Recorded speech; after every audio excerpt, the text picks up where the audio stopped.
खरं तर आज सकाळी जेवण बनवताना इतका वैताग आलेला ना, घडतच तसं होतं एका पाठोपाठ एक सांगते ऐका. नमस्कार मंडळी, कसे आहात? तर आजचा दिवस तुम्हाला खूप छान सुंदर जाऊन तुमच्या मनातील सर्व इच्छा पूर्ण होत. तर इथे मला पहिल्यांदा फ्लॉवरची भाजी करायची होती. रात्री 10 वाजता आठवण आली की फ्लॉवरची भाजी मला सकाळी करायची. मग ती रात्रीच मी कणी निवडून चिरून ठेवली होती.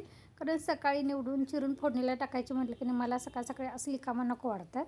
तर पहिल्यांदा फ्लॉवर वगैरे पाण्यात ठेवलं, कढई ठेवली, तेल टाकलं, मोहरी टाकली आणि मोहरी टाकल्यानंतर लक्षात आलं की माझा जिरा पण संपलेला आहे.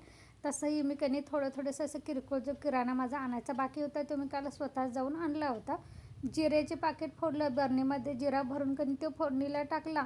तोपर्यंत लक्षात आलं की चटणी बरणीमधली संपली आहे. मग परत कणी लॅपटॉपवर चढून ते प्लॅस्टिकच्या कॅरीबॅगमध्ये वगैरे चटणी भरून ठेवलेली ती काढली, ती बरणीमध्ये भरून ठेवली. त्यानंतर फ्लॉवर वगैरे फोडणीला टाकला. फोडणीला टाकताना पाणी वगैरे टाकलं. त्यानंतर लक्षात आलं की शेंगदाण्याचा कूट संपलेला आहे. इतका वैताग आला होता की नाही सकाळी. मग एका बाजूला तवा ठेवला आणि त्यामध्ये कणी शेंगदाणे भाजून कूट करून ते टाकले. नंतर लगेचच चपातीचं पीठ मळून घेतलं, चहा वगैरे सगळ्यांना दिला, चपात्या करून घेतल्या, बाकीचे सगळे जेवण आवरून घेतलं. आणि इथं आता माझे कणी भांडी वगैरे चाललेले आहेत, पोरांना गेलेले डबा वगैरे भरून. त्यानंतर ही ओट्यावरची कामं करायला घेते. तसंही काल सोमवारचं पाणी मला भेटलंच नव्हतं. गावात महादेवाला गेली आणि इकडे कधी पाणी येऊन गेलं मला माहीतच नाही. त्यामुळं कणी आता पिंप तर संपलेला रिकामा करून ठेवलेला बाहेर. कळशा वगैरे आहेत त्याच आता वापरायला चालू होत्या. तर इथं आता सकाळची कामं आवरल्यानंतर आता ओट्यावरची तरी कामं आवरली. तर इथं खालचं कणी ट्रेमधले कांदे पण संपले होते. रात्री मी एक कांदा लॅपटॉपवर, हे उरलेले कांदे कणी मी जास्तीचे लॅपटॉपवर ठेवलेले. तेच मी काल कणी भाजी घालताना लक्षात आलं म्हणून काल रात्री फक्त 2च काढले होते. ते सकाळी भाजीला वगैरे वापरले.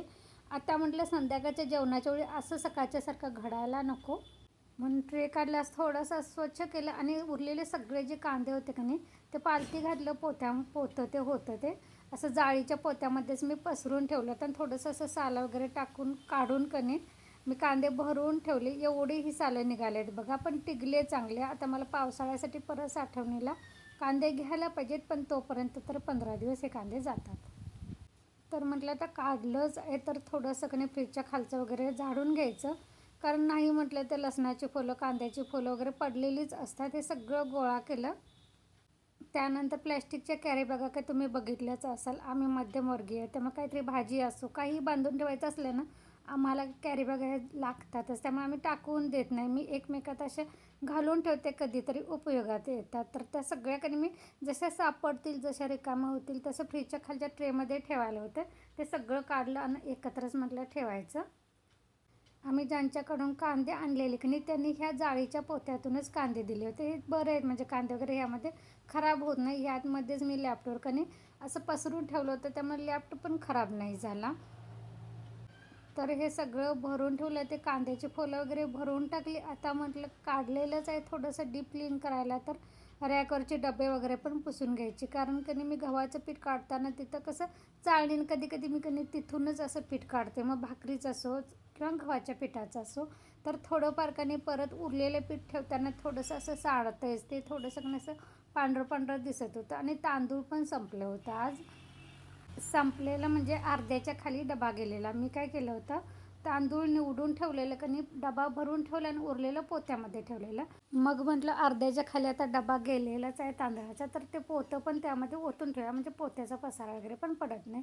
थोडंसं तांदूळ वगैरे असं पडलेलं ते सगळं झाडून डबे वगैरे झाडून परत होते तसे ठेवले. खालचे 2 कप्पे कणी नेहमी खराब होतात. वरची काय थोडीशी मातीची धूळ वगैरे असं आली कणी तरच होते, पण हे खालचे पीठ वगैरे सांडते, थोडंसं तांदूळ सांडते, असं कणी थोडंसं असं खराब दिसतंय. ते सगळं झाडू मारून घेतला.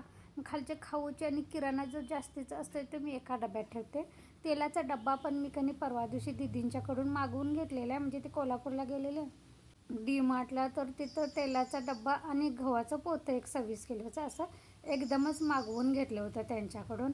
तर ते आणलेलं अजून काय तो फोडलेला नाही, कारण जुनं तेल अजून थोडंसं माझं शिल्लक आहे. शिल्लकच थोडंसं असतानाच मी कधी पण कधी बाजार भरते. कारण तेलाचं कसं आहे, ते पॅकिंग लिटरची आणली की नाही मला ते पुरत नाही आणि असं हात आखडून ठेवल्यासारखं वाटतं आणि आपल्याला अंदाज पण येत नाही की बाबा किती दिवस पुरतं. हे डबा वगैरे आणलं की नाही की बरं पडते, बाबा इतके महिने हा डबा मला जातो असं आपल्या पण लक्षात येते. तर ते सगळं साहित्य वगैरे लावून घेतलं. थोडीशी कट्टा वगैरे पुसायची जी कापडं होती की ती पण थोडीशी अशी खिडकीला अस्ताव्यस्त पडलेली. थोडंसं म्हटलं टापटीप दिसावं म्हणून 1-2 घडी केली आणि तिथंच ठेवून दिलं, कारण तिथल्या तिथे ते मला बरं पडतं. कसं ओटा वगैरे पुसला, धुतले की ते खिडकीवरच उन्हात घालायला बरं पडतं. वाळते पण आणि तिथं ठेवून पण देते. त्यानंतर किरकोळ किराणा होता तो ओतून ठेवला, व्यवस्थित सगळं आवरून घेतलं. चला ह्यासोबतच आजचा व्लॉग पण मी इथंच बंद करते. तुम्हाला छोटासा व्लॉग कसा वाटला ते नक्की सांगा.